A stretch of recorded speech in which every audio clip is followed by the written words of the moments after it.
FIIs और DIIs के आंकड़ों पर एक बार नजर डाल लेते हैं, उसके बाद हम समझेंगे कि आज वायदा बाजार का सेटअप कैसा लग रहा है।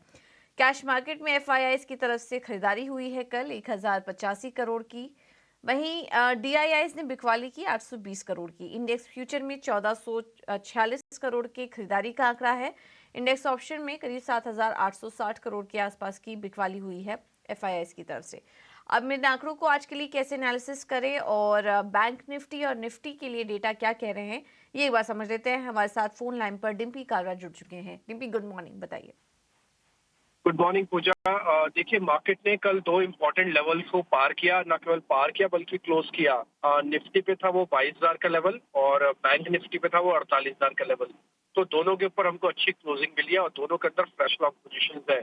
ऑल्दो बिल्डअप बहुत स्ट्रांग नहीं आया, कहने का मतलब है कि आपका ओपन इंटरेस्ट बहुत ज्यादा नहीं बढ़ा।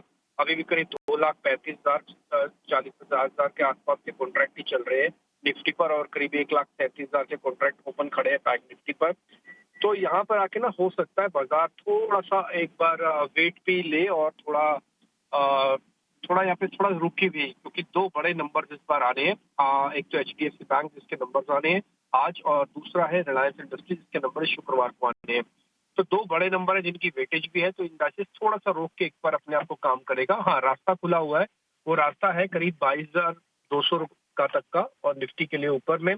और अगर हम डिप पे भी आ जाते हैं तो पहला 22,000 का सपोर्ट है, फिर 21,800 का सपोर्ट काम करेगा। और 21,800 पता है कि बहुत दिनों तक हमने तोड़ा नहीं था, तो ये सपोर्ट भी काफी पक्का है। तो फिलहाल इसी रेंज के अंदर मार्केट रहने के चांसेस ज्यादा लग रहे हैं और लगता नहीं है कि अभी भी जल्दी जल्दी हम 22,200 को पार कर जाएंगे या फिर हम 21,800 पे आ जाएंगे। तो फिलहाल इस पूरे वीक के अंदर जब तक दोनों नंबर्स नहीं आ जाते मार्केट के अंदर, तब तक इसी रेंज के अंदर ट्रेड करेंगे। रही बात बैंक निफ्टी की, बैंक निफ्टी ने 48,000 के ऊपर अपने आप को कल क्लोज किया, तो 48,500 तक का रास्ता खुला हुआ है।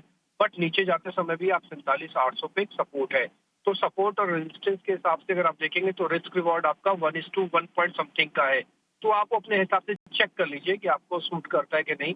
हालांकि जो भी 22,000 के ऊपर या फिर 48,000 के ऊपर जो भी आप बाइंग कर रहे हैं उसमें थोड़ी सी कैलकुलेशन रिस्क रिवॉर्ड की खराबी बनती है। तो आप अपने हिसाब से उसमें एक सौदा ले सकते हैं। जिनके पास सौदे हैं वो भी काटे नहीं, क्योंकि मार्केट के अंदर फ्यूरियस बुल रन अभी भी चल रहा है। और जिनके पास तो सौदे नहीं है, जैसे मैंने बताया, तो उनका अपना रिस्क रिवॉर्ड चेक करके आना होगा।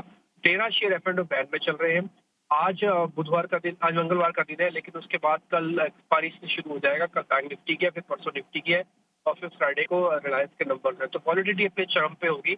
कल भी वॉलिडिटी करीब 5% के आसपास बढ़ी है और पीसीआर के हिसाब से थोड़ा सा बाजार महंगा भी हो रहा है। जैसे कि 1.5 हो चुका है निफ्टी और 1.25 हो चुका है बैंक निफ्टी।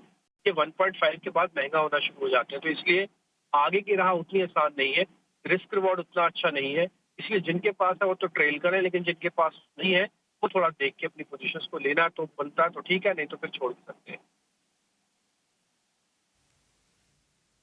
ठीक है, तो ये है सलाह वायदा बाजार में और निफ्टी और बैंक निफ्टी के अहम स्तर हमने आपको बताए। बहुत बहुत शुक्रिया डिम्पी आपका ये सारी जानकारी देने के लिए। लेकिन इस बाजार में ट्रेड कैसे करें निफ्टी और बैंक निफ्टी में, और अन्य ट्रेडिंग आइडियाज़ क्या हैं, ये बार समझ लेते हैं। हमारे साथ रेली गियर ब्रोकिंग के अजीत मिश्रा जुड़ चुके हैं। Ajit, good morning. बाजार पर अपना क्विक व्यू दीजिए और ट्रेड करने की सलाह कहाँ दे रहे हैं आप?